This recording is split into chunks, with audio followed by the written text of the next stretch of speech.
cool bad influence, or should that be hysterical? We'll be revisiting some of the best and worst games ever written. We have an exclusive peek at the world's first 64-bit games console. On our main review this week is Battletoads on the SNES. And I'll be visiting the Institute of Future Technology and trying out Dr. E. Brown's latest invention. But first, have a look at this. It's the first ever arcade game, Pong. It came out nearly 20 years ago, and it's a simple but very playable tennis game. It was invented in 1974 by an American, Nolan Bushnell, who later went on to form the Atari video games company. And now, Atari have another world first, the world's first 64-bit games console, the Jaguar. This is the only one in the country, and in fact, it's so new that the games themselves aren't even on their proper cartridges yet. As you might imagine, it produces fantastic quality graphics, animation and sound. This is called Present Galaxy, a bog-standard space shoot-'em-up that comes with the machine. But look at the detail on the pictures, and look how smoothly everything moves. So what does 64-bit mean? Well, the first consoles, like the Master System and the NES, are 8-bit consoles. Now, don't do this at home, but if you look inside them, you can see that there are 8 lines etched into the circuit board. Now, each line is a connecting wire, and each wire can deal with 1 bit of information, which means that these machines can deal with 8 bits of information at once. Moving across to the 16-bit machines, the SNES and the Mega Drive, and looking inside them, you can see that these ones have 16 connecting wires between the chips, which means they can handle double the information at one time. Not surprisingly then, in the Jaguar 64-bit machine, there are 64 wires connecting each chip. They're here, although they're so faint you can barely see them. Strictly speaking, the Jaguar is 2 32-bit machines, one dedicated to sound, one to pictures, and it has special custom chips that help the whole lot move even faster. They're nicknamed Tom and Jerry. It's these two here. Jerry is dedicated to producing high-quality stereo sound, and Tom to moving graphics that allow the programmers to produce effects like this. Good luck. This game is called Cybermorph, and you can see the way the spaceship changes shape as it flies. Objects on the screen can be stretched, squashed, and warped at will. The machine can also do texture mapping, as in this early version of Alien vs. Predator. You can choose to be either the alien or the predator and stalk your opponent through the tunnels. And this is an early version of Checkered Flag 2, based on the arcade favourite Virtua Racing.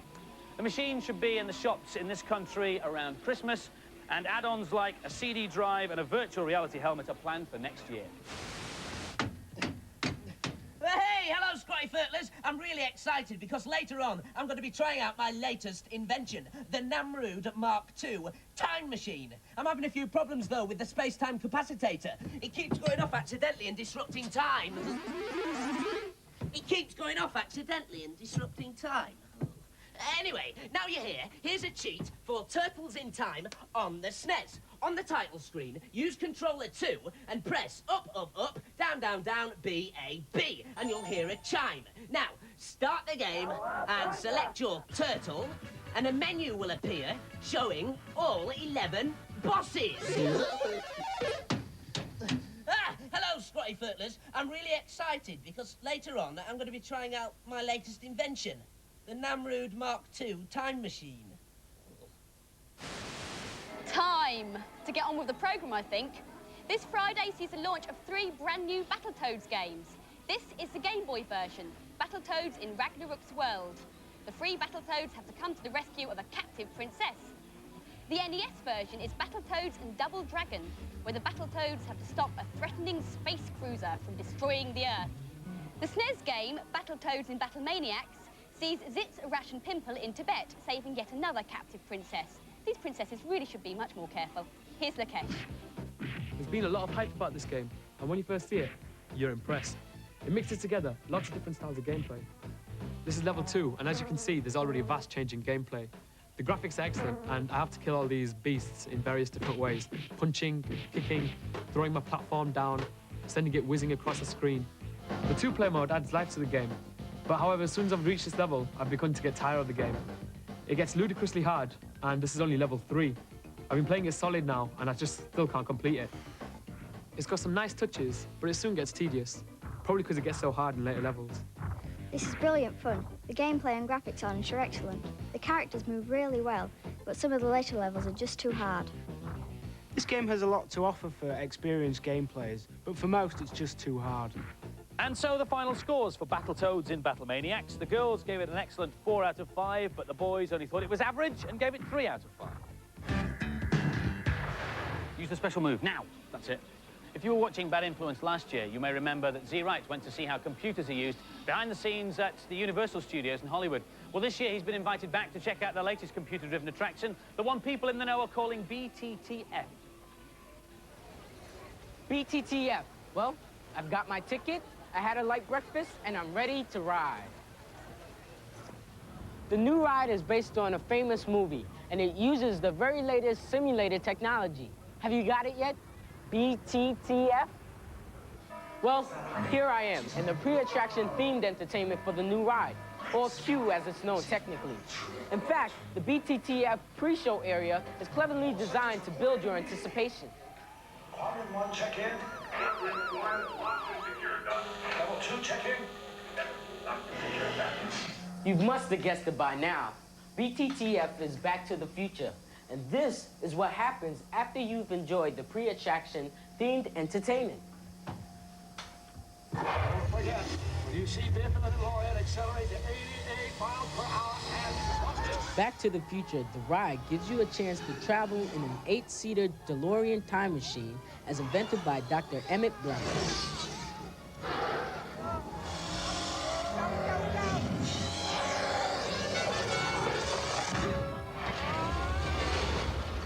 The trip takes you into the future to the year 2015, back to the Ice Age, through glaciers, volcanoes, and even into the mouth of a dinosaur. Not a dinosaur! Hello? A dinosaur! Look out! Now, to convince the passengers that they're really traveling and not just sitting in a motion platform in a building, the ride designers use lots of tricks.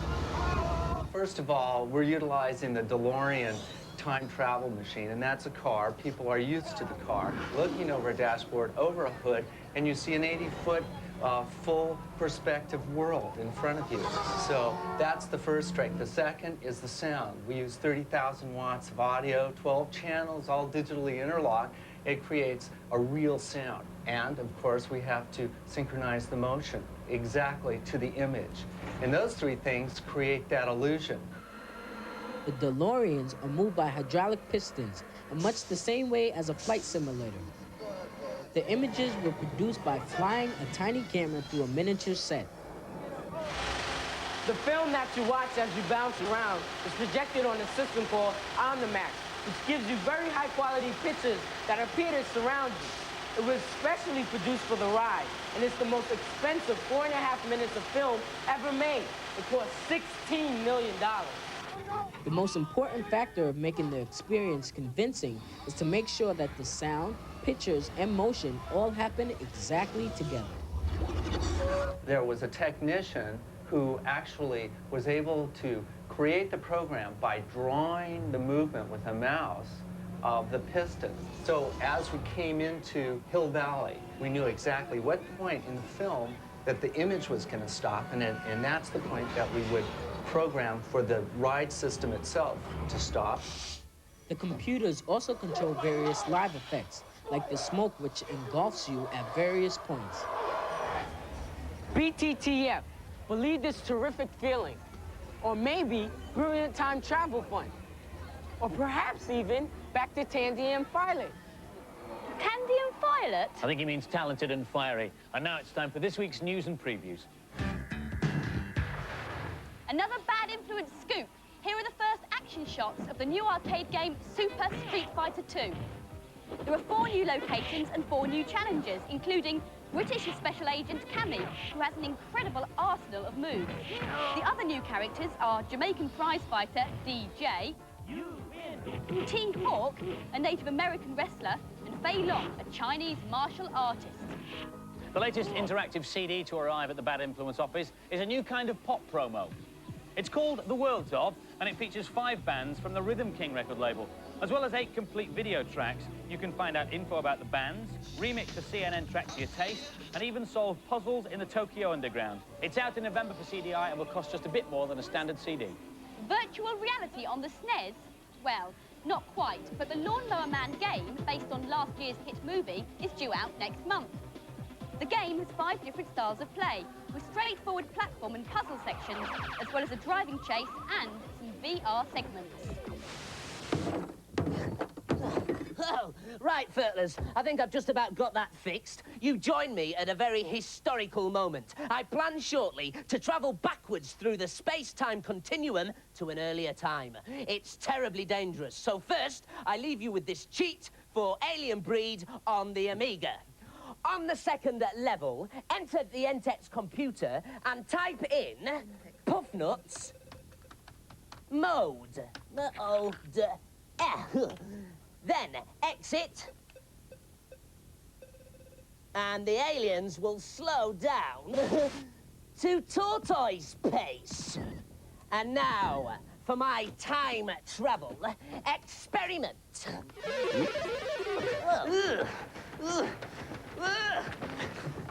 It's you. What time is it?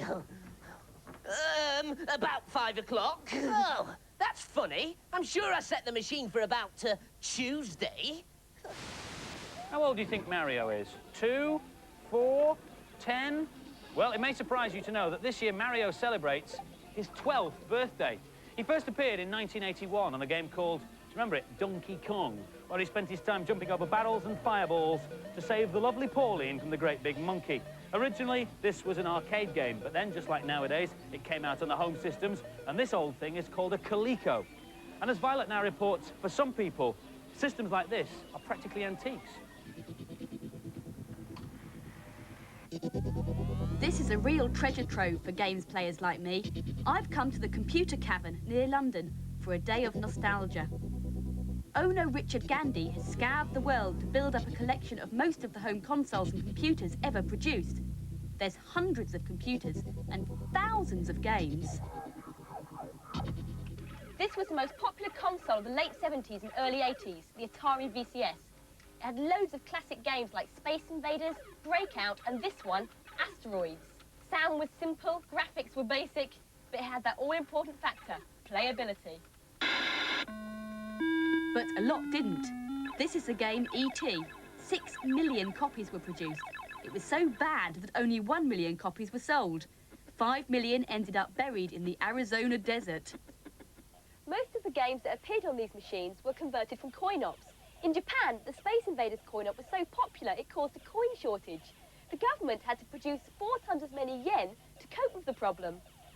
In 1981, electronic boffin Clive Sinclair made his first move into home computers. The Sinclair ZX81 only had black and white pictures and there was no sound, but it started a whole new phase in the history of computing. You see, it cost under 50 quid and you could program it. Software came on cassettes, which took ages to load. The machine itself was pretty unreliable. Even the Computer Cavern haven't got one that works. The big boom in home computers started in the early 80s. Graphics and sound got better, cartridges became temporarily extinct, and most games were released on cassettes. These were some of the earliest games for the C64, which was the first Commodore machine to become well established 3 years before the Amiga. But there's lots more to see at the Computer Cavern.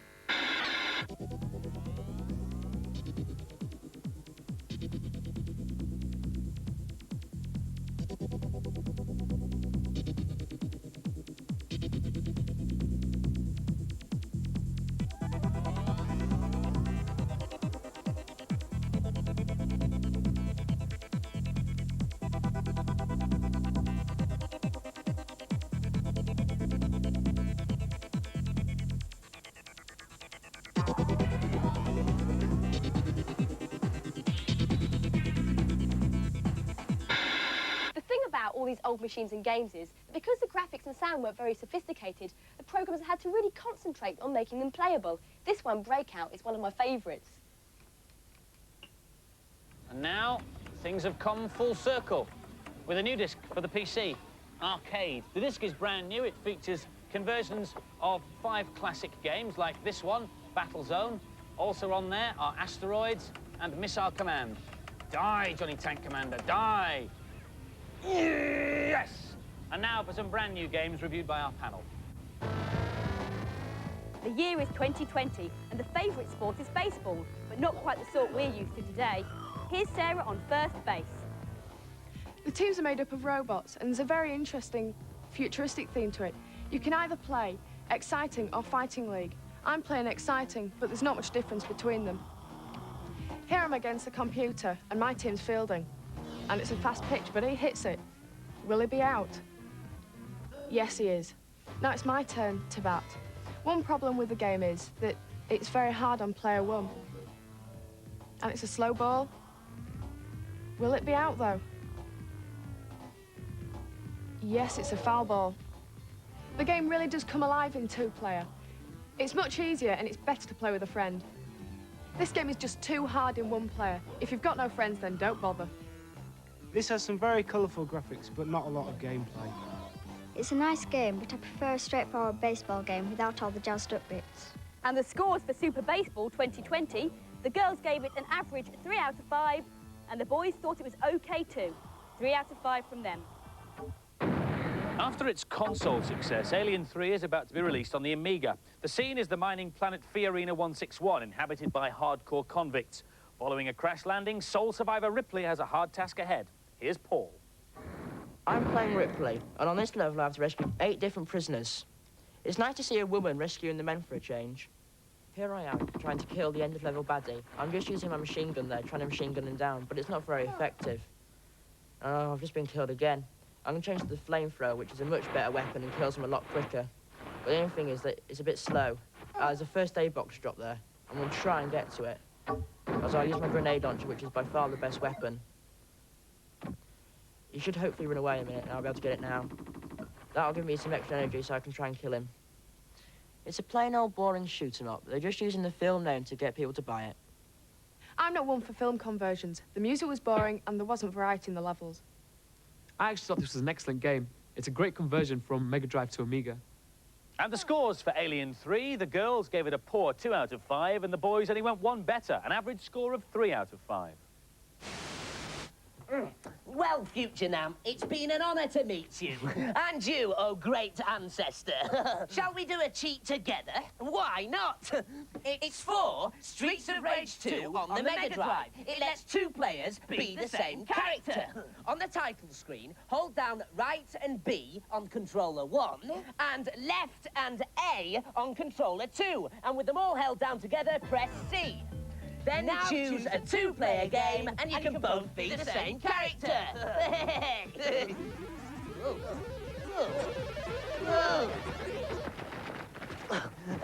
Excuse me, is this the year 1847? No, it's next Thursday. Oh. 1 NAM is more than enough for me. If you want to read the data blast, set your video recorders now.